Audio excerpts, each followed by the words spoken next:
يجب أن نجعل من هذه الأيام يوما للسلام العالمي، أيام للكرم العالمي، للجود العالمي، قل ما شئت. يجب أن ندعو كل مخرجي هوليوود ليطلعوا بنفسهم على واقع هذه الزيارة المعجزة. ندعو مخرجي بوليوود، نعد المسرحيات العالمية، نعد العروض المسرحية، نعد التمثيليات التي جديرة بأن تعرض على مستوى العالم وفي كل اللغات.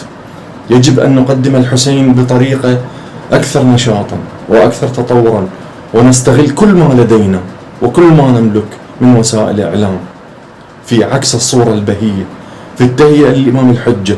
فرصتنا الوحيدة للتهيئة للإمام الحجة هو الأربعينية الإمام الحسين.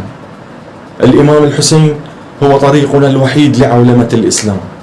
الإمام الحسين هو السلاح الوحيد الذي نملكه ليلغي الحدود بين دول العالم، ليجعل الإسلام وينقله من أم القرى ومن مناطق محلية إلى كل دول العالم وإلى كل أصقاع الأرض.